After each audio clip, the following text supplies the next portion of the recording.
10 factual do's and don'ts of study. Everyone knows the feeling of being stuck at a desk, staring at a page that looks as if it's written in a foreign language, and praying you'll be able to learn all the mountains of content for your exams, which hit you like a tornado. It's a stressful and daunting time in every student's life, but it is what it is. Try these 10 factual do's and don'ts, and give yourself the extra boost of knowledge that could save the day. 1.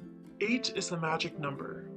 On average, it is recommended that young adults get around 8 hours of sleep a night. Research has shown that a lack of sleep causes a difficulty in understanding material taught in class, susceptibility to false memories, which isn't the best condition to be during exams, and a reduction in the gray matter of the brain. So when you're staying up until midnight cramming for a test, remember that a half hour of sleep could do you wonders. 2. Don't try to remember everything. Just staring at your notes and hoping it sinks in isn't going to help. Instead of reading and rereading, structure the information instead. What this means is that you should take the information that has been presented to you and reorganize it in your own way. Rewrite the given material until you understand what it means and how it relates to the other material that you're trying to learn. This will not only help your ability to remember the information, but it will also allow for a better and deeper understanding of the given material. 3. Don't waste time highlighting. Although it is one of the most popular forms of revision and studying, highlighting pieces of information has been proven to have no effect of the information that is retained. For this reason, there is very little point in highlighting your notes as a method of learning. It may, however, help with picking out pieces of information from others. In short, use highlighters in moderation to help avoid wasting time and overcrowding your page with key information that's not really that important. 4. Say goodbye to night before cramming. Planning ahead and getting started early is the best way to work for those top grades.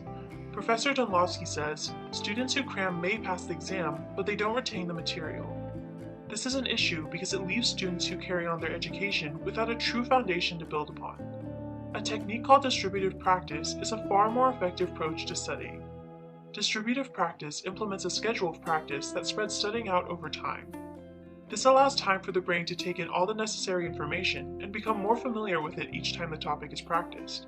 It's a bit like practicing drawing the same thing again and again to get it perfect. 5. Test yourself. This one is an old but valuable method for getting the exam material drilled into your brain.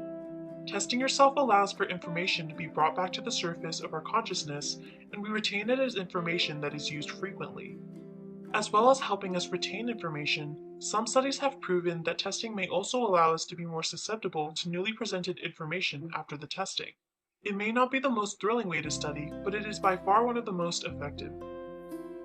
6. Take short naps and forgive procrastination. It may sound counterproductive and entirely backwards, but research has shown that short naps in between study sessions help to boost concentration and allow for more enhanced memory. Forgiving procrastination is also good for allowing more concentration further down the line.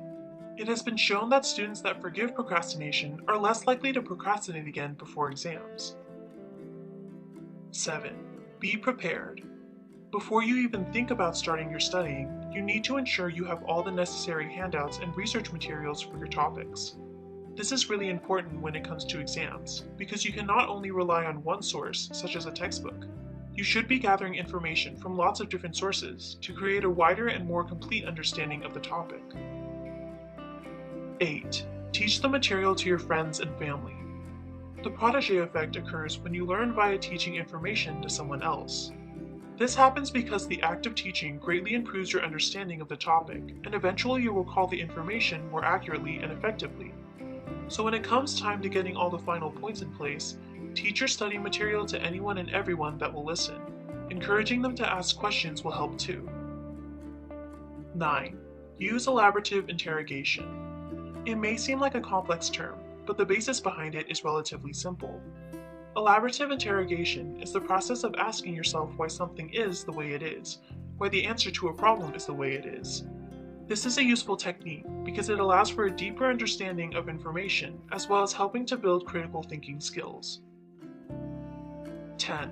Use self-explanations. Self-explanation is a similar process to elaborative interrogation. It is the method of using your existing knowledge to make sense of new information. This is a great method for students to consolidate their learning, as it prompts them to think outside of the provided information and make inferences about topics of their own accord. Use this when looking through your notes to add extra information that you may not have thought of the first time around. Do you have any other study tips you want to share? Let us know in the comments below.